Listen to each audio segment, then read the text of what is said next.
you absolutely have to inform and educate the customer about everything that you found before you do anything. So even though they approved the red stuff, yes. If you're having another conversation 30, 45 minutes later, the next morning, whatever it is, to talk about the yellow stuff, you damn well better have not touched the car for repairs yet. Absolutely, yeah. Because if you've gotten approval from them and started doing a repair before they know about everything that you found, that's shady. Then you're fucking crooked. Yeah, that's slimy. The following program features a bunch of doofuses talking about the automotive aftermarket. The stuff we, or our guests may say, do not necessarily reflect the beliefs of our peers, our sponsors, or any other associations we may have. There may be some spicy language in this show, so if you get your feelings hurt easily, you should probably just move along. So without further ado, here's your host, Mike Allen, with Confessions of a Shop Owner, presented by TechMetric, the best software ever invented for any purpose, ever. So I was talking to Jeff the other day about how some of these vendors who are trade show, veterans have been telling me you bring an extra pair of shoes in your book bag and you change shoes midday, and that way you're just that act. It extends the length of your foot life over the course of the week for some reason, sure, yeah. Which I believe. And so I was sharing this wisdom and knowledge with Jeff, and I can't remember who else it was. And he was like, Mike, the implication was we're not pussies. We're mechanics. We stand on our feet all day anyway. We don't have that problem. Sure. And I was like, fair enough. I'm just going to go back to my seat and wear my UFOs. No. They're making it sound way better than they are. I see him sent around all the time, man. So, how you been, man? I'm good. I'm really good, yeah. Life's good. I wouldn't have it any other way. It's crazy right now, but speaking of shoes, I walked out of my shoes because I brought two pairs. I saw your post. Yeah. You walked the soles off the shoes. Yeah, they just melted. I don't know what.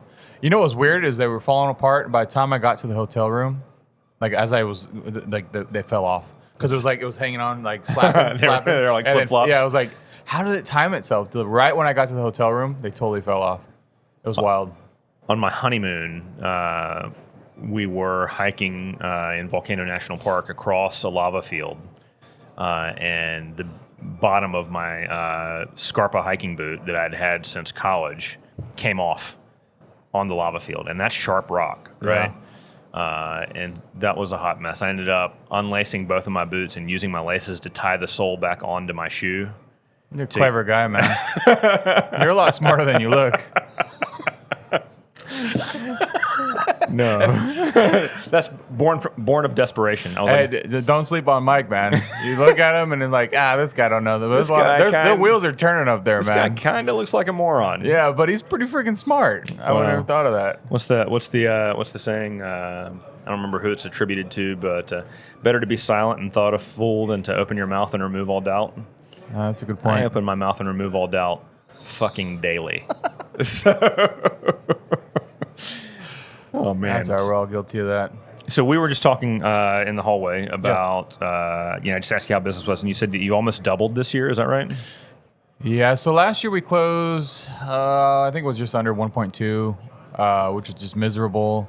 I think it was like 8% net. I don't know. Yeah. Technically profitable. The thing about that with cash flow and those numbers is it looks good on paper, but when you look at the bank account, it doesn't look good, right? So it's looking at a business based on GP percentage and net percentage and all this stuff coaches tell you to do, right, is great, and it shows that you're going the right direction. But then you look at the bank account, there's no freaking money, right? So it's hard to not. How do you put it? You got to be excited because I'm not broke, right? Yeah. The first 5 years where it was 5,000 in the bank account all the time. So it's I got money, but it's also man, it's been almost 10 years now and just not beaten anywhere, right? And it's been 1.2 for the last 3 years. So July, August was the first time we broke 150, and then this month, October was 220. Last month was 210. That's awesome. Yeah, so it's just immediate, in the last few months. There's been a lot of changes though, because I just like to throw everything at it, right? So I got a service manager, I got a new advisor. We tried a whole new sales process. Just throw everything at it, right? And just so it's hard to track my metrics because I have ADD in that sense, where it's I got to do everything all at once, But look, here's the deal. I like to think that I'm pretty good at running an auto repair shop. It's what I've done for 20 plus years, but I'm not good at managing a marketing budget and all the different facets of a truly well-rounded marketing plan. There's mail, there's local advertising, there's website, there's Google AdWords, there's all the different things that go into that, and it's just not what I'm good at. So what I've chosen to do is to buy myself the time to focus on what I am good at, while having someone else execute on all of those things at a way higher level than anything I could ever do. That's what turnkey auto marketing does for me. So if you feel like you could use some of that same magic, I'm going to recommend that you go to turnkeyautomarketing.com, get a free consultation, tell them that I sent you, tell them that Confessions of a Shop Owner sent you. You won't be disappointed. Some of the best lessons I've learned over the years don't come from a manual. They came from talking with other industry professionals who've been through the same struggles. That's kind of the premise of this show. That's what Tectonic 2026 is all about. Presented by TechMetric, it brings the industry together under one roof to share real stories, compare notes, connect with people who live and work the same life every day. If you're looking for honest conversations and a stronger community, you'll find it at Tectonic 2026. Tap the link in the show notes to learn more and grab early bird pricing while you still can.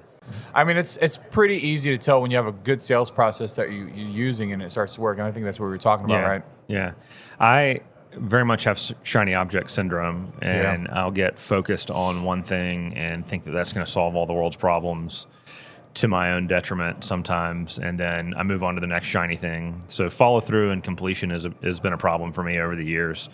But I feel what you're saying about all the KPIs that we're told to track, and it feels like sometimes we ignore cash flow, and all of it depends upon money, effective cash flow. I was just freaking money, man. You just need money in the bank. I get it. Coaches have to have some KPIs that kind of for sure, balancing so that they can compare apples to apples. They're looking at your shop one time a month. Like, what do you expect them to, Yeah. But you get so ingrained in that, and then you're like, okay, so this is what I need to pay attention to, and then it's just frustrating, right? And then you come to trade shows and you're just looking for the silver bullet, right? Or the when you need to be looking for golden nuggets and like little things at a time. So I don't know. And a lot of the the influencer stuff and the stuff you read online and on Facebook, like you really take it for verbatim, and then it doesn't work, right, for you, and you're like, oh well, everybody else is doing this, so I'll keep, and you just keep beating your head against the wall, and you're like, at the end of the day, it's like, this is my shop, like, and that was the epiphany I really had, right? Finally, I was like, you know what, fuck it, man. I can do what I want to do, like, right? Like, I don't care what anybody thinks what I'm doing, right? As long as my guys are happy and they're paid, and I'm paid, and my wife's happy, like. Yeah. You might need to invert that order of operation. Wife first. You think? Yeah. No, she's pretty awesome. She's on board. She thinks the guys need to be happy too. They know if they're happy, then they make money, we make money. But yeah, you're probably right. And you're baby first. You're a new dad, right? Yeah. So how old's baby now? 6 months. Okay. How's that going? First time in Vegas. Are you? Are the baby's here with you? Yep. Wow. Okay. Yeah. So where are you staying? The Treasure Island. Okay. TI. Yeah. I think that there are some towers here on the Strip that have no casino and no smoking. I think that's what I think Trump sure. doesn't have Trump's really nice place, man. Yeah. It's really nice. Yeah. Believe me, it's really nice. Yeah. It's the nicest. It's the nicest. The best. So you were telling me that one of the things that you've changed this year that you've seen huge success from is just installing a sales process that you hadn't had one. Yeah. So if you want to name names, that's cool. If you don't, that's cool too. But tell me what that was like, finding a process and executing on it. Yeah. So your background's not a technician, right? I think we talked about it last time. So coming from the technician side, I'm like God's gift, right, to the land, because I can fix things, right? Like every other egotistical technician on the planet Earth, right? So like everyone needs me, right? I tell anybody anywhere I go, I'm a mechanic, and they're like, hey, can you go take a look at this? So the skills I possess just feel like, okay, well, you need me more than I need you. And you go into business with that thought. And you have it and I had it for a long time. It's crazy, like looking back on it, thinking it like that, but it is. It's like, you're coming into my shop, I got what you need. so you're going to wait for me to tell you, right? Yeah. And it's so crazy, right? Because from the business standpoint, it's like these people are spending money with you, so you need them there, and you should treat them well. And I did. I'm not like I was an asshole to them, but in the back of my mind, it's like it's on my time, right? And so implementing a sales process in the sense of urgency and a little emergency, and like not putting myself as that person, like, okay, well, I possess these skills, but ultimately they pay the bills, so I need to treat the customer much better, and work on the client experience beyond the car, because they say client experience, and we hear that all over these podcasts, like make sure you have a good client experience, and everyone thinks that's a bunch of pictures on a DVI, maybe a video, and like doing this super deep explanation on what's wrong with a car, and that's not at all. And so what's a great client experience at your shop? They show up, they say yes on the phone, right? Mm-hmm. So Todd Hayes, right? Yeah. Todd Westerland, those guys, like that's where I went to. Yeah. I'll just put that out there. Me too. I'm gonna hit the hornet's nest right now and let them just come buzzing around. I don't care though, right? Because you go there and you see it for yourself, and then you can make the decision whether or not you want to do it, right? Correct. And I just don't understand these people that have an opinion when they've never even seen it or in person, right?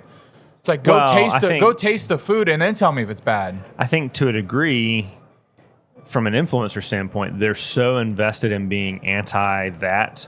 And I think right now the one that everybody wants to hate is Todd Hayes. Yeah. But 5 years ago it was ShopFix and Aaron Stokes. That's true. Wanted to I think hate it still him. is Aaron Stokes a little bit. But. Yeah. Todd has taken a lot of the spotlight away just because he's so outspoken, right? Yeah. But I think they don't want to go see it because they're invested in saying it doesn't work. It's the ego, man. They don't want to be proved wrong.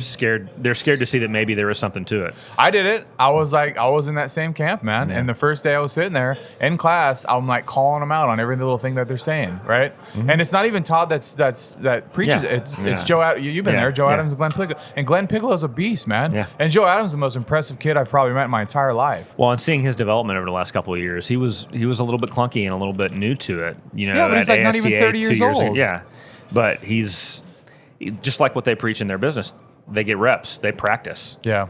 They get reps and they get better at it, and they know the answers to the questions. And their whole thing is, this is easy if you have a process and your team practices every day. Yeah. And you get the reps in. This is easy, and it's fun when it's not easy because finally you have a challenge, right? And I think that's what it is for them in their training program, because I think my understanding is the nexus of it was.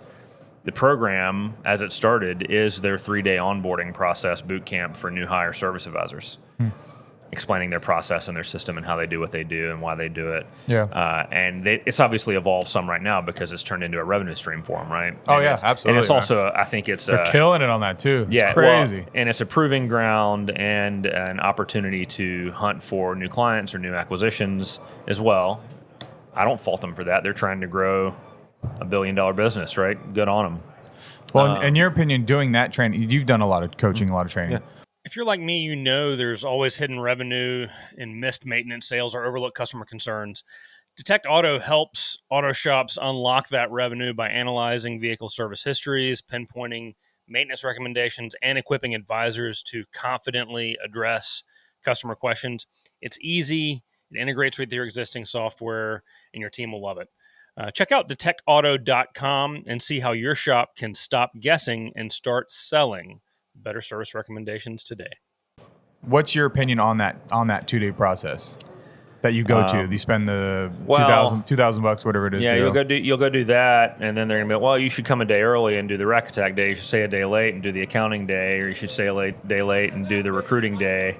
So they've got a bunch of add-on stuff right now. If you're not careful, you're going to spend $10,000 down there for that weekend. And if you can afford to do that and you're interested, then by all means do it. But I think there are a lot of, at this point, they've worked their way through a lot of the low-hanging fruit of guys that can do that. And now there are smaller operations that are being interested in it, and they're going, and maybe they're not in a position where they can drop $10,000 over a 5-day period. It's rough for anybody. And then there's also, I think one of the things that is not ignored but potentially glossed over is that every one of their shops is in a great location in a great market. That's not a mistake because they're not dumbasses. They're smart, right?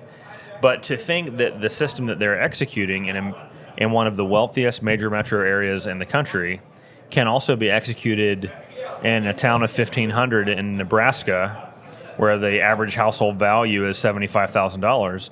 I don't think that's realistic. I think there's a difference there. I think you're not going to find technicians that want to work 7 days a week. You don't have enough car count to. I think it's a great concept and operation if you're in a good demographic area, in an urban area with a high population density. There's plenty of cars and there's plenty of techs. Then I think it's a home run, awesome concept. I think if you don't check all those boxes, you need to go and pick and choose the pieces that work for you, but don't be thinking that you can do their whole system, because I don't think you can. I just in that 2 days they unfolded so much more information than I've gotten in any other from coaching. A water hose. Yeah, I mean, it's like they'll give you everything, right? You don't need to go like 5 or 6 different times. I went 2 times, right? Yeah. That was it, and I'm like, I could go again, but it's like I got all the information. Did you take your manager? I took my manager second time. Yeah. Because it's hard for me to relay the information and the energy that you feel in the room. I think the energy is a big one. Yeah. But you're right. The whole concept together as like a package, tie it on a bow and just implement it in your shop. Mm-hmm. No, I'm not. I'll peel it back. That's not what I'm doing, like at all. Like I'm probably going to go to 410s if I do any changes. I'm not going to go to 7. But I understand that once you start seeing $25,000, $30,000 in sales a day, you're like, shit, man. If I could do Saturdays, right? It's an extra month. It's $120,000 a month, right? Yeah. And that's how you start pushing the 400 and 500K months. Yeah. If I can get $300K a month with 4 techs, 2 service advisors, and a manager, I'm good there, right? And then we can just work on retaining the money, right? Keeping what we make a little bit more. So $300,000 with 4 techs, that's $75,000 a tech. What are you, probably $250 an hour between parts and labor? Yeah, about $260 GP an hour. So 300 hours a month on a 4-day work week. That's going to be 17 work days a month. It's 300. So that's a lot of hours per day. Yeah. So It'd they're cranking. Let's see, they closed 200 hours this last month. Per tech. Yeah. And we're just getting started, right? Okay. And part of it is, so the 2 big roadblocks for me was watching all the inspections get hung up and waiting, and then the repairs getting held. So you get a repair sold, and then they say, okay, we'll get the repair started. You do a repair after lunch like you're supposed to, and then they don't finish it. Well, next morning there's 5 more inspections. So then that repair waits till noon to finish. Well, then we just sold more work. So there's a repair ready for after lunch, but he's got to finish repair from the day before, and it's just on and on and on and on, right? And I'm like, where the fuck are all the hours going? That's part of their point is, get it in, get it inspected, get something sold, and then you control the timeline. Yes. But you have to communicate to the customer. It's going to be 4 days. Correct. And I think that's what everyone misses. Like, how you get everything in at once? Like, it's the same way you do it anyway. You just said it. It's just more. Well, I'm in a unique position as a technician. I can manage those inspections, right? So instead of having these guys do their inspections that take 45 minutes because they're so afraid of getting whipped because they missed something, I'm just going to step in with my service manager and we're just going to inspect the car in 4 minutes. Yeah. Right. And I can do that. Like I don't need more than 5 minutes to like get a car up and look at everything and get it back down. Like I know what I'm looking for. I know what they break for, right? Yeah. Maybe if it's a car that's newer, a little older, I might take a little bit, but like on average, like I know what to look for, right? On Chevys, I know the ball joint. Yeah, I know what to look for and what not to look for. Like I'm not checking ball joints on a Subaru. I'm gonna check wheel bearings. Like it's easy, right? And so doing that sets it up, and then I just like it's before the car's off the lift, the advisors are already writing up the repairs, right? And it's just like, and that's been the big change. And then once the technicians get the work order, it's like there's no questions. It's like I looked at it, right? So it's like. Because sometimes one technician will inspect, and you see that one technician will inspect it, and then the repairs are sold to the next technician. He doesn't like that one. So he's double checking his. Are you sure this? I'm not doing this oil pan if that's not where it's leaking, right? And it's like just do the repair, man. If it's still leaking, we'll deal with it on the backside. Like you just spent 15 minutes like dicking around, coming up to management to be like, hey man, I don't think it's really leaking from the oil pan. Like you'd have been done by now. Right? Like we all deal with that, right? And it's nobody's fault but the owners, but it's no one's real fault because it's just the dynamic's not there. No one really trusts each other. So I have not been successful in implementing their entire concept. And I made a few different mistakes along the way that kind of each compounded upon themselves. So I don't think that means that the concept doesn't work. It means that I didn't execute on it appropriately. And so one of the things that I have done that I believe is something of value, but doesn't work in that concept, is I'm hiring service advisors from outside the industry who have experience in other trades, HVAC, roofing, bartending, whatever it might be, where they have some sales experience and some interpersonal communication skills, right? They don't have to be a service advisor. But in their concept, you're going to have advisors back there as part of the vehicle inspection process doing the speed lift or the rack attack or whatever you want to call it, right? And so I've got advisors who aren't highly knowledgeable identifying things, misidentifying things. And so that is frustrating to a technician. I can only imagine to get, and so I lost some strong techs as a result of that. So that's one of the things that I fucked up, because I always find interesting new ways to fuck up. That is an interesting way to fuck up. Yeah, for sure. So we're working on it, right? I definitely would not have done that, but to each their own. Yeah, we're working on it. Does that make it better? I'm sorry. That probably doesn't help. I should be more supportive. I'm very sorry. Don't have a roofer in the back shaking down cars and doing DVIs. That's. I heard him talking about that, and I understand it. Like with the whole AI with Rilla and being able to do that, and a lot of the new phone systems are doing. I was just talking about David over at Inbound. He was having the same kind of system that he's developing. I just don't think it's there yet to like have an advisor that has no idea what a car is to like take that much responsibility on. But when it's coming. When you see the Blaylock Street in Houston, when you see their shop, like that works there, right? Because they have like, what do they have, like four general managers in that store, and they're all very, very well, like they're all in the auto. So they're going to look at the car, they're going to tell you and like walk them through it, right? Yeah. And there's a little bit of behind the scenes that maybe we don't see entirely, but you can read between the lines. Like it's very obvious that like these guys are the champs, and they're paid probably $250,000 a year plus a percentage of whatever the entire corporation's made, right? And these guys are in the meat grinder, and it's a different set of guys every time you go. Yeah. They've got superstar key players that are super well compensated, and then they've got a bunch of role players, and the role players are traded. Like on a football team, the role players are traded out. Yeah, and I think that's what's happening. In that organization, because they have super high demand, super high expectations of performance, and they don't shy away from that, right? It's a next level concept, and it goes. I think the big rub is it goes away from what most people want their shop to be, right? They want the culture, they want the barbecues on Friday, they want to hang out, they want to go to Vegas together, have a good time, and I get that, but if you're not making money, then you can't afford to do any of that stuff. So it's that balance, right? But everyone's growing up in a shop, where I did anyway, where it's like, that's what we did, right? We went out drinking, we went and had a barbecues, right? And you want to build that culture, like, I want to be a shop owner so we can do that fun stuff. And then you realize, well, I got to make money first. So like, how much of this can I use to like, so we can kill it and then we can go have fun, right? Mm-hmm. And that's like the balance, I like what he says about work-life balance. Like it's you have to just, it's all integrated. Yeah. Work is life. Like that's what you have to be. Unless you're like, maybe 6 foot, 110 pounds, blonde hair, blue eyes, 34, 24, 36. You're probably going to work for a living. You saying you've got a type? If my type would be probably 5 foot, brunette, like... Real quick, recover. You saw what I did there, huh? But my point is like, you're going to work for a living, right? So just get used to it. It's going to be hard. Pick your hard, right? Yeah, for sure. I want to talk about estimating and how you estimate, what you estimate. So one of the things that we did early on when we were having huge success was we had a really high-tech average quote because our techs were doing really good DVIs. But we were killing a lot of cars unnecessarily because there's a fair amount of yellow stuff on the green, yellow, red that was recommended due to age, but not necessarily component failure.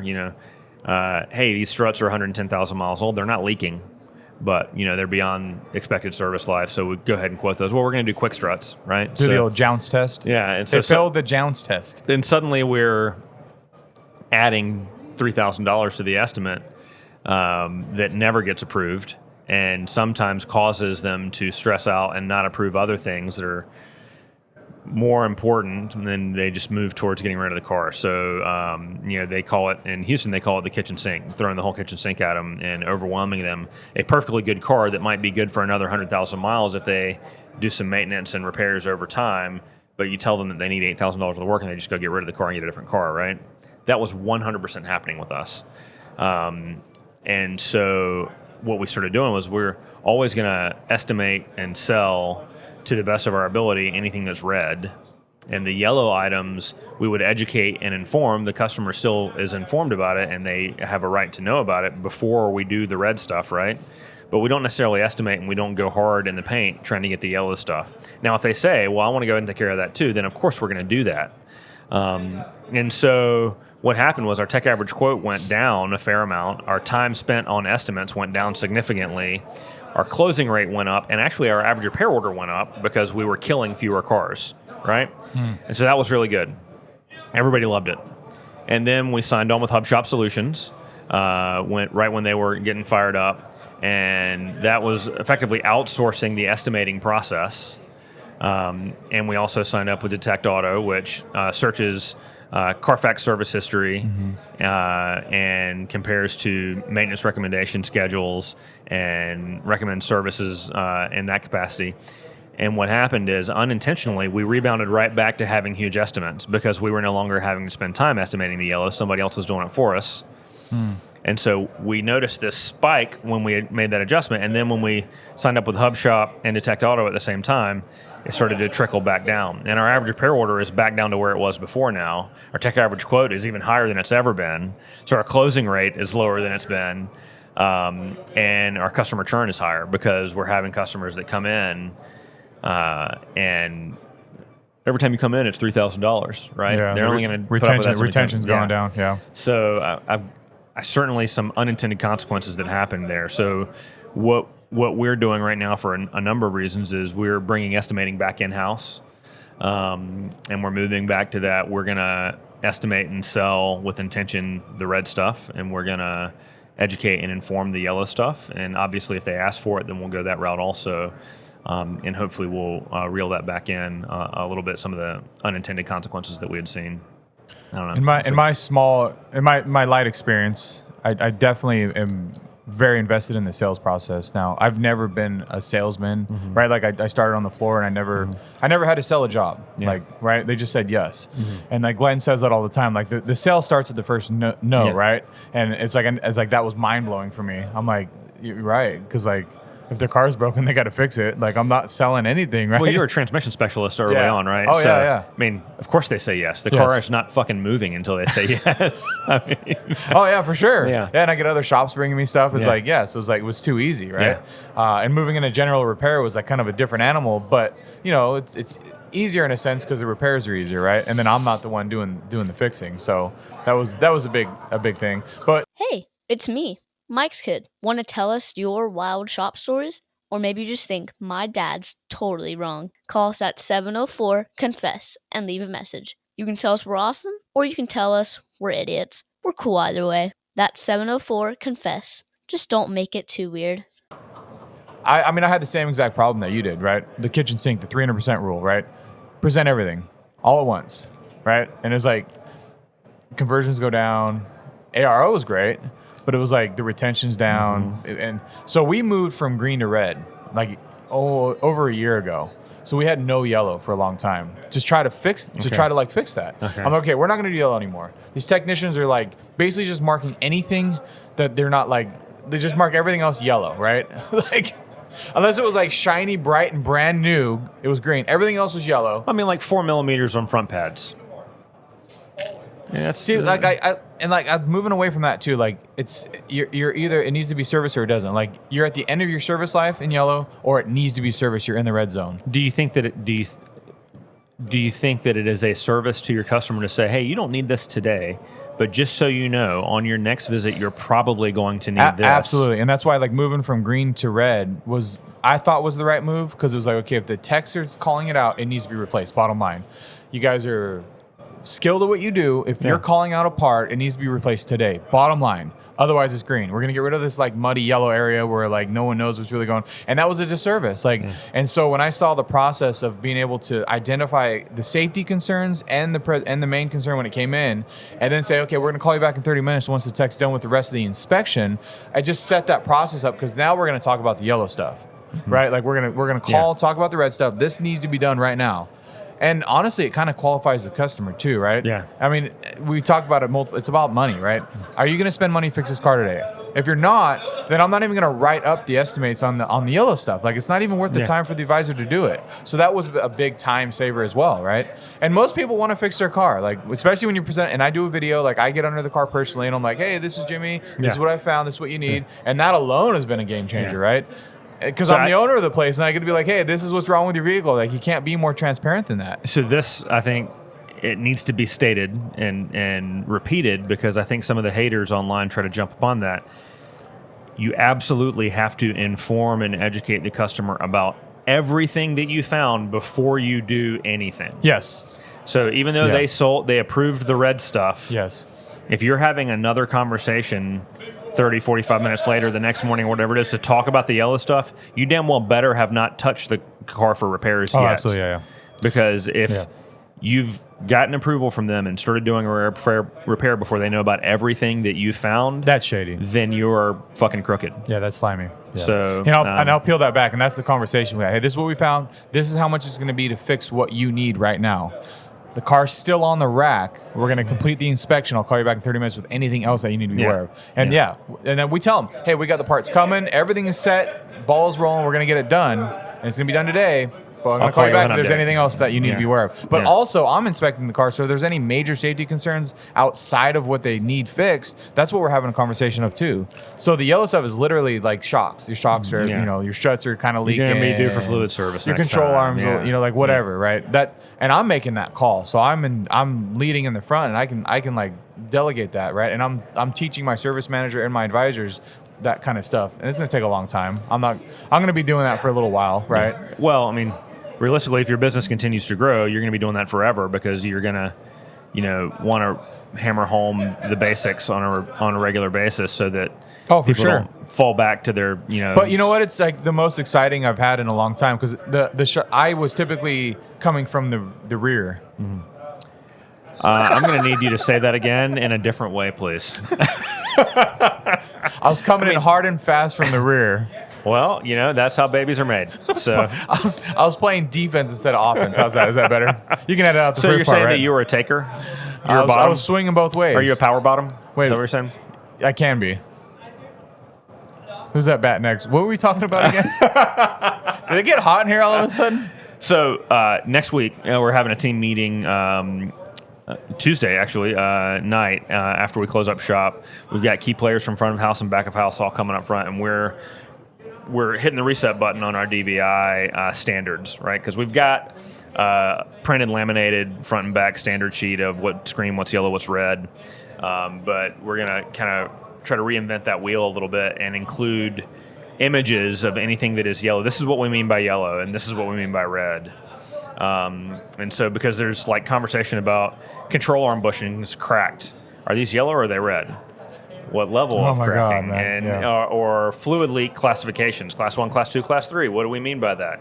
Because you get the tech who loves doing reseals, and anything that's collecting a little bit of dust, well, that's class 3, man. And it's going to blow your shit up. So trying to reset those standards, because it feels like if you give 10 techs the same car, you're going to get 15 different DVIs. Oh, for sure, yeah. And just trying to kind of bring some consistency into that. I don't know if we'll succeed or not, but I went through that too, and I did pictures and all that. But what I meant by playing defense was I was just taking on the stuff on the, like, anything go wrong, right? I'd come in the back, like, or a transmission, I'd go rebuild it, or like the repair didn't go right, or like, so I'm always. Can I suggest you say I just go back into the shop and help out? Just come in the back as a poor choice of words, man. Come on. Coming in the back? Do better. Through the back door. Be better, Jimmy. Be better. Tried really hard, but this is all that's coming to my head now. I won't get out of my head anymore. So now that I get to come from the front, damn it. See, Anyway, leading from the front and being able to do that, I can assess the problems, and I mean, you can look at vehicles and know, like, okay, this guy's going to be like, you just know, right? It's intuitive, and so it eliminates a lot of problems by me stepping in the front. But yeah, it's not a scalable model in the sense of I can't have another me doing that, right? Well, there are other dudes out there that you can find that have that skill set. Yeah. But your business has got to be grown to a certain point so that you can afford to compensate those individuals. Absolutely, You think about Rubber Ducky down there. Homie's making bank. He's really good at what he does. And Glenn, homie's making bank. Yeah. He's dominant at what he does. But those guys aren't sitting around everywhere. You gotta train. Well, you them gotta up have the money to pay for them, right? And like having a service manager that I brought on and being nervous about that salary that I was gonna have to pay him, right? Mm-hmm. But Leanne was moving away from the business to take care of the baby, so I needed somebody else there, right? And so it was like, this is it. Like, we'll see what happens, right? This is what the sales need to grow to, right? And it was like, we need to get to 160 in sales a month. We need to maintain a 58% GP on it, right? To like afford you. So this is what you need to do to pay for yourself, right? And he was ready to get out of the corporate side of things. So it all kind of lined up, right? And then the sales process came at the same time. I got to take him there. The second month he was working with us, I took him down to see and he's like all about it. He's like, he came from a BMW dealership, so he gets it, right? And he's like, he's ready to roll. So the stars aligned for sure. Like, but now I realize if we can keep doing that, then I can afford a general manager that might have more mechanical background, right? That can take on the role that I'm doing. So, but yeah, it's just exciting when I finally found a spot where I don't have to spend hours and hours and hours fixing someone else's fuck up, right? And I can just lead from the front. I can do a quick 10-minute inspection. I can make sure the sales process is going. I can listen to phone calls. I can make sure they're leading to the script, and the scripts that I got from AutoShop Answers, I kind of tweaked a little bit to use on my own, right? I mean, but just making sure they're actually doing that over and over and over and over, right? And it makes the job easier. Like, I have an advisor that just loves to just go off on tangents, and by Friday, it's like he's losing sales. Like, Monday, he's a killer. By Thursday, Friday, it's like they say no. He's like, okay, well that's okay, and it's like, what? Because he's thinking about all the shit that y'all need to get done anyway. Because you've got approvals and that. I think he's just exhausted because like Monday, Tuesday, script.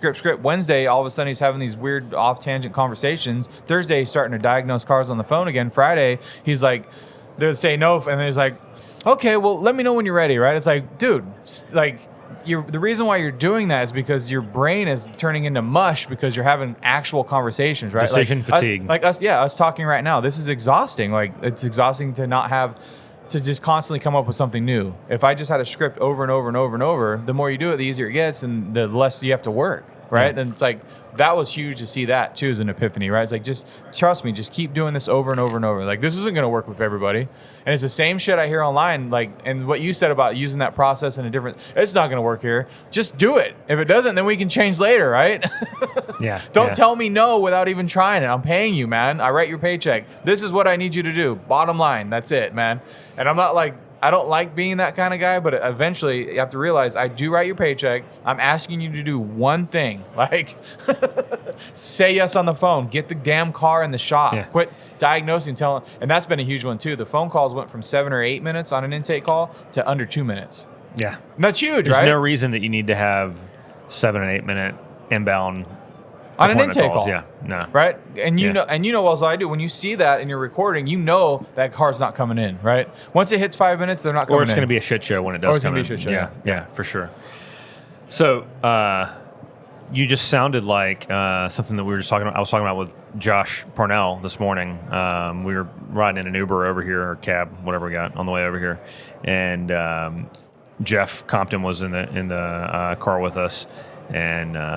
And I said, well, I think we should do a Jaded Owner series or a Jaded Leadership series. And it's like, you do it that way because I fucking told you to and I signed your paycheck. That's Jaded Leadership, right? It's true, though. I mean, it comes to a point in time where you got to you know what I mean? Like, I feel like I could have Dutch as a guest on that episode. Oh, yeah, for sure. Yeah, he's as jaded as they come, man. Intelligent, but yes, very this is the way it's got to be. But that's like the old school, right? Like, we've lost that for sure in business, and for a good reason, because there's a lot of them that the type of communication that this generation needs to be effective is different, right? That's very true. But there's also a lot of boomers that had absolutely no idea what the fuck they were doing, but they thought they did, and that's how they acted. And then they realized, like, 40 years later, they didn't have anything to show for it, right? And everyone that worked under him was like, wow, you were leading us nowhere, right? And why did I listen to you? I mean, shots fired to the boomers out there, but it is what it is, man. It's like, that's what happened. The boomers that now are like kids these days, right? The ones in my circle are the ones that were successful, right? But there are tons of them sitting at home with their retirement, living on the government dole because they have no other option. What's been the big eye opening for me is having Mallory, and like all the stuff people talk about, like when your wife's pregnant and like, oh man, you just wait, you're never gonna get sleep. You don't get it. You don't get it. It's like this is like the best thing that's ever happened in my entire life. Like I don't want to sleep. Like I want to wake up. I wake up an hour early just so I can hang out with her before I go to work, right? And I'm only 6 months in. I get it. Like I'm still right. Are you getting does she sleep through the night? From what I understand, yes. I don't understand a lot, I guess. That I don't want to sleep statement that you just made, I cannot identify with that. I always wanted to sleep. Still, I could go to sleep right now. I could lay down under this table and just take a nap. I mean, I like to sleep. I meant like... Yeah, I get it. I want to be up for your her. Priorities right? change. I don't mind being up early so I can spend a few minutes with her, right? I don't mind changing her poopy diaper. And it's like, a lot of these old, it's like, oh, wait till you have to change the first poopy diaper. It's like, that was the coolest thing I've ever seen in my life. Like, I created this, and then, now it's pooping, right? Like, I don't know. That's just me, right? That's just my, you know what I mean? For me, prior to children, motorcycles and riding motorcycles kind of was my defining characteristic outside of work. I had just shy of 1 million miles on two wheels by the time I had my first child. And in the 2 years between child one and child two, I had about 10,000 miles. And then in the 2 years between child number two and child number three, I had about 1,000 miles. And then I just sold all the motorcycles. I can see that. It's just priorities change, man. Yeah, it's I can see that. It's not a bad thing. It's more important to me to be with my kids. I think you're just growing up, Yeah. But now I'm at that fun stage where, my daughter wants to go to the go-kart track every day. And my oldest son was interested, but he had a pretty significant surgery over the summer, and he's finally recovered far enough that he can start going. And he wants to go to the track as often as possible. And, we got helmet communicators. So when my daughter's on the track, I can be her spotter, standing up above on the platform and talking to her about the other carts on the track. And that's cool. And encouraging her. And when my son's out there, we just put him on and we talk shit to each other going back and forth. And he's getting to the point where he's almost as fast as me, and he'll be faster than me soon. And that's amazing. So you got nothing but fun coming, brother. Oh, I mean, there's going to be with all the challenges. technology, it just, I don't know how we were allowed to just ride our bikes till the streetlights came on. Yeah. Well, for me, it was you hop on the four-wheeler and you go off into the woods, and you better be back when the sun's going down. I mean, give or take, or take a tent, or take a tent. So there were times that I would have the tent and the bag packed on the four-wheeler, and I would get off the bus, and I would ditch my book bag in the carport and hop on the four-wheeler and chase the school bus to the other side of this dirt road we lived on where my buddy was getting off, and he had his packed. And the rule was we had to be home Sunday evening. So Friday afternoon to Sunday evening. And we would swing through for 5 minutes to get bologna sandwiches, and that kind of stuff. Yeah. But it was just holy terrors because we had probably 50 miles of trails out through all the farms and everything in the area. Not allowed in the house. Well, there's a lot of you got to get hosed off in the driveway before you come in type deals. Because we were dumbasses. Feral, man. You guys were feral. Try to go see if you could get 100% completely covered in mud where there was nothing that wasn't brown. Right. I think that's the kind of thing that only a certain level of paint chip eating kids do, and that was where we were. So back in the days with lead was still in the paint. Yeah, that's good for you, man. Yeah, whatever. So you asked about the shop experience, and I want to go back to that a little bit. So when I first started, I thought the shop experience was being able to correctly articulate what was wrong with someone's vehicle and let them know that I am an AAC certified master technician with L1 certification, and I've been building transmissions, and I have all the dealer plaques, and that was my impression of what a shop experience should be for a customer, right? Oh, I'm in good hands. He really knows how to fix cars, right? And that's completely changed to the fact where someone comes in, we offering out free drinks, concierge service. We'll go pick up the car, drop it off. We have Uber vouchers. We have a waterfall feature in the shop, right? We can wash every car. So I have a deal set up with our neighbors so we make sure we hand wash every car. and making sure that the customers every hour to 2 hours, like we're making communication throughout the process, right? Like that's a good customer experience. It's kind of like a boutique experience. They're not going to get that at the dealership even. No, like make sure you answer the phone the first to second ring. Like, I mean, we say these things, it doesn't happen. I mean, you know as well as I do. Yeah. Like that's the ideal to which you aspire. Yes, that's what I want. Versus, hey, I want them to come in and see all the techs with the ASE master badges on all their sleeves, right? Well, it can be both, right? Well, it can be, but that's not what I'm like concerned with on the customer experience. It's still a concern. Well, like I want the techs to be an ASE master tech. You but knew that it's a good thing to be a master tech, and you took pride in the certifications. Yeah. What you probably it doesn't sell shit. Well, what you were discounting was that the customer doesn't know what the fuck that means, and Right. they don't care. They don't don't want care. their car fixed. The car's gonna be fixed. Yeah. like that's. They want it fixed right. They want it fixed at a fair price. They want it fixed quickly. You go out there and you tell them, oh, well, this happened, but I was able to overcome that by fixing this, and I did this, and hey, I also saw this bolt was missing, so I added that for you. Might as well and- be speaking Latin. Right, and it's Yeah. like, and I thought I was doing such a great thing, right? And I think a lot of technicians listening probably can think the same thing, right? They open a shop, and this is what I'm going to do. Because where I'm working now, they don't tell the customer all the little things that I do for their car. Man, I grease the little slide pins for the calipers, and I even replace the little brackets for the brake pads. It's like, what? Well, there are some customers that, mostly Don't get me wrong. That is- engineers who want to have that conversation, right? That is the right way to do the job. So I'm not saying like you go there and you just do pad slaps all day long and then you just sell on the like that goes without saying. Run a professional shop with like master technicians, like, but that doesn't sell a customer anything, right? And a lot of customers, and they'll come in and you fix the car and now you're beating on your chest, but they've been sitting in the waiting room for 4 hours because no one's gone out and talked to them, right? Why did you make them wait in the waiting room for 4 hours? Get them a freaking Uber ride home. It's like $20, right? And it's less stressful for everyone if they're at the house waiting. Yeah. There was a post with Keith Perkins that kind of went south a little bit. I don't know if you saw that, but No. Keith poking the bear? no, I think I poked the bear. Okay. Tell me about it. I might not have seen it. You didn't. So there was a Motor One article written by a guy that gave a one post, or a lady that came in and gave him a 1-star review over something fixing the car, right? And I'd mentioned, I'm like, well, maybe it's not just all about fixing the car, right? And I think a lot of people took a lot of animosity towards that, right? And in my head, I'm like, this is my process, right? Like, I'm thinking about taking care of the customer. They come in, like, your car is going to be fixed, right? It's going to be fixed right. We're going to stand behind it. That goes without saying. You come back in 2 years and 9 months, like, I'm going to fix it again at no cost to you, right? Like, that's all part of it, right? But, like, I'm not going to have someone sit in the waiting room for 4 hours at 6 o'clock because I'm going to be God's gift to the earth and, like, fix this car after. Like, no. I'm going to fix it tomorrow. Like, let me get you home, right, and get it figured out. Yeah. So I don't know the whole details behind the entire story, but behind the article, but that was the main gist of it, right? And it kind of went a little bit sideways, right? I'm not really in what. I'm here for the tea, man. Give it to me. What, did Keith say that you're a dumbass or something? Or well, there was, and short. He reached out and was like, what was that supposed to be about, right? Was it his article? No, Motor One had written the article. I don't know how they got in touch with him, but it was a 1-star review about him, fixing the car that 3 other shops couldn't fix, but she still left him a 1-star review.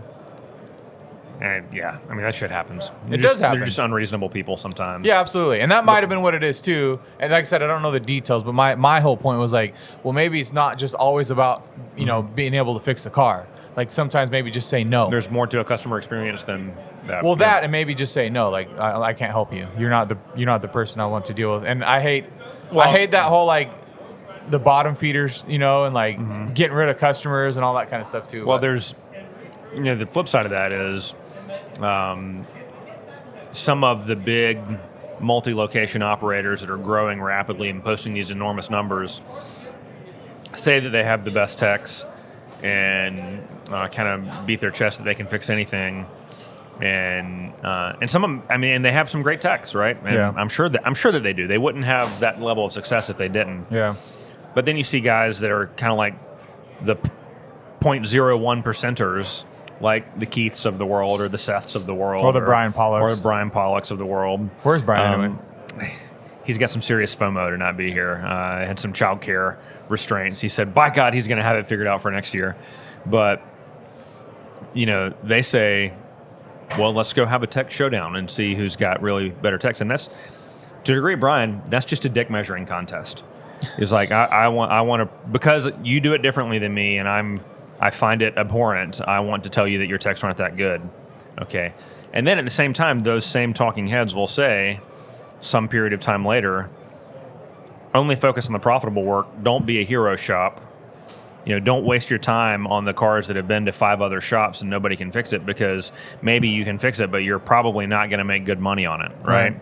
And so then the Bryans in the world and the Keiths of the world pipe up again, because that's what their business is built on to a large degree, or at least certainly Keith, right? Yeah. Oh, yeah, for sure. And he's a sharp dude, man. There's no doubt about it. He's built a very successful business on being the guy that can fix the things that nobody else can fix. But there are very few people that have been able to execute appropriately on that model. Yeah.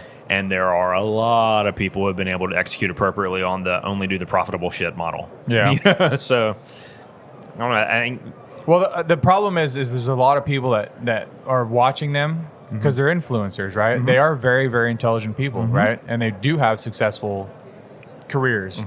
And so people look at them and then they go open their own shop and they're like, I'm going to be just like them, right? And they don't understand how rare what they have is. And that's the problem I have. Like with Brian, like he doesn't understand like how rare he is. Like, right? Like, well, what does homie do on Saturday night when he's set up in the camper at the lake with the kids? What he does is he sits down and he reads OEM repair information, because that's what he wants to do on Saturday night, is sit by the campfire and read the fucking manual, because he finds it truly interesting. Yeah. I think he's got a touch of the tism in that way. Well, we're all painted on the spectrum for sure, but it just depends on which way you want to lean. But I think what they don't fully grasp is that that's so unusual. Yes. They eat, sleep, breathe repair information and high level understanding of the systems and the processes. Yes. And these other shop owners that want to go emulate that do not. They go watch the game. Yes. They go watch Netflix. They go, go to the go-kart track with their kids or whatever it might be. I'm not saying that one's better than the other. I'm just saying that they're very rare birds and they're unique. And so to think that anybody can go out there and do what Todd Hayes is doing, you're wrong. He's a pretty unique, rare bird. You can emulate it to a degree and have a degree of success, but you're not going to be what they are. The funny thing about Brian and Todd is they're like one and the same, just on different ends of the spectrum. You know what I'm saying? Like Todd's all in on business and like Brian's all in on tech. And same with all the technical guys. If you took all that time you spent learning how to fix a car and did how to fix a business, you'd be just as passionate, just like. And both of them are realizing huge success in the way that they're doing it, but their definitions of success are vastly different. Yes. Todd wants $1 billion business, right? Yeah. Brian wants to be the very best, very most knowledgeable, fix the fucking car right the first time, and give incredible service to the people in his town, and then be able to do whatever the fuck he wants to do when he goes to the house, right? Yeah. They're both recognizing the success that they desire. They're both really good on complete opposite ends of that spectrum of how to go about serving your customer. Yeah. One of the key points from that is their customers love them for the most part. They both have customers that don't like them. Oh, sure. We all do, yeah. And that's okay. They're both serving the industry well in very different ways. Anybody who tells you that there's only one way to do it and that their way to do it is the only way that you should do it, they're selling something or they're a fucking liar. Yeah, it's true. Maybe both. Usually, yeah. Maybe both. Probably both. No, they're definitely selling something. Yeah. I mean, or they're just so passionate about it, right? They can't see past their own teeth. Close-minded. Close-minded, yeah. So on that, like, there's a lot of negativity on like the 7-day work week, and you kind of brought that up a little bit. But do you feel like that has any sort of merit to it? There is zero doubt that the consumer wants a 7-day work week. Sure. Because a lot of the other service industries and a lot of the other things that we utilize are open 7 days a week. It's convenience, and customers want convenience. There's no doubt. And there's zero doubt that there are technicians who are happy to work on the weekends. But if you're in a small rural town, there might not be 5 technicians that want to work on the weekend in your town, right? If you are in a metro complex of 10 million, I guarantee you can find enough technicians and service advisors that are high skill that will work on the weekends and don't care. So that's another thing about consider your marketplace. I lost strong employees because they didn't want to work on Saturdays. I wasn't even going 7 days. I was going 6 days. And maybe that's because I didn't execute on the other aspects of the concept so that they had unlimited fucking hours and they could get as many hours as they wanted by doing it. So maybe that's on me. So you didn't pay them enough. I paid a lot of money, man. So some of the really strong dudes that I lost, Yeah. they told me, Mike, it's not about money. 2 of them took pay cuts and left. So it was Saturdays and it was culture. I fucked up my company culture by getting hyper focused on sales. That's the shiny syndrome, right? And so, 2026 is about rebuilding my company culture and unfucking some of the things that I fucked up. Yeah. Well, and it's same coming to like Apex, 2025. Bringing your whole shop here, because we come here as owners, right? And we see these things, right? And we're like, hey, shiny new tool. And we throw it at them and say, trust me, it's going to be the greatest thing ever, right? And we've been here for 4 days and we know, we've seen it, we've talked, and they have no idea, right? Yeah. They're just like, this guy's going to come back with some freaking thing that's going to make my life harder, right? They call it Black Monday. It's when the boss gets back from a trade show. Yeah. And everything's got to change. Monday, yeah. Well, that's what happens, right? So you got to be careful, with these trade shows. Is like we get so enveloped in these processes. You got to take, and that's why I brought my service manager down to Houston so he could see it, right? And he was already bought in just for me saying it. But you know what? I got to stop doing that shit, man. And same with today. I brought the whole shop. We shut down for the whole week. I got everybody here right now, and they're all walking around. And the coolest thing was at dinner. We went to dinner out in Fremont. And we're sitting at the table, and they started talking about the gloves. They're like, "Oh, I found these guys. It's like this mom and pop and store, and they can get us gloves, and we buy a whole case. We can get them for like $8 a box." And it was like, they did it all on their own. Like, if I would have got back and said, "Hey, we're going to use these gloves from now on because they're going to be cheaper," they're like, "Well, what's wrong with the gloves we have?" Just instantly. And it's the same shit we see online. It's the same shit we see everywhere. As soon as something new comes out, everybody wants to be the one that comes up with the negativity to be like, to shoot you down. I don't know what that's all about. I don't know why every time that happens, someone's got to be the first one to pipe up and be like, well, I listen to everything different than a coach ever told me, and I'm the most successful person in the world now. Like, I love it when Zeb says that. He's like, you tell me what you're going to do, and I'm going to do the exact fucking opposite. And I'm going to be so successful. And it's like, dude, he is super successful, but he is also another anomaly, right? He's a badass in a market that doesn't have any badasses. Yes. And people are driving from 100 miles away to bring their shit to him because there's, he does not have a very competitive market, and he's really good at what he does. And he's also one of the most entertaining dudes to talk to I've ever met. So yeah, if you got the charisma and you got the skill behind it, it's going to work for you, right? Yeah, no shit. But that doesn't mean that's like the ultimate right way, right? If he can post a picture of his wife in a bikini on their boat fishing in the Gulf on his company page and be like, "Fuck y'all, I'm gone for the week." I mean, that's successful. I don't care who you are. That's a certain level of energy that most of us can't bring to the business. So that is it. I don't care what your definition of success is. That's on the spectrum somewhere. Damn right. Oh man, dude, this has been a lot of fun. I don't know how we got up to an hour already, but that happens. Yeah. Thanks for coming on. It's been a while since we talked. Yeah, man. Always I'm good. glad to hear. Yeah. Tell me about your podcast in case there's anybody who has their head under a rock and hasn't. Yeah, the Gearbox Podcast. So I'm at the booth right there. Yeah, he's right over there. Can you see me? Yeah. So I got a few coming out throughout this show. I've been a little behind. You've been busy, man. You're doubling your business. Yeah, that and the baby and, but I still have a lot of fun doing it. I get to talk to a lot of people, and it's the same conversation we're having, right? Yeah. And it's just about my process going from technician to owner, right? And like really learning the business more. Mm-hmm. And I just hope it really helps other technicians that are in that process. Mm-hmm. And kind of, you can go back from day one. I think I'm at 100 episodes now. Okay. And you can go back to the first episode and see like how ignorant I was and like my whole process. So it's kind of like my own little diary, right? I get it. And I learned a lot along the way. And I hope like whoever's following along or listening, they can start like, man, maybe they can make those decisions or those changes sooner. Mm-hmm. And hopefully they don't have to wait 10 years before they start actually being profitable, Copy. Yeah.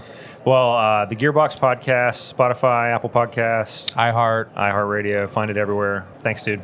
Appreciate you. Hey, thanks so much for watching our video today. If you enjoyed this content and you'd like to see some more, you can click right here.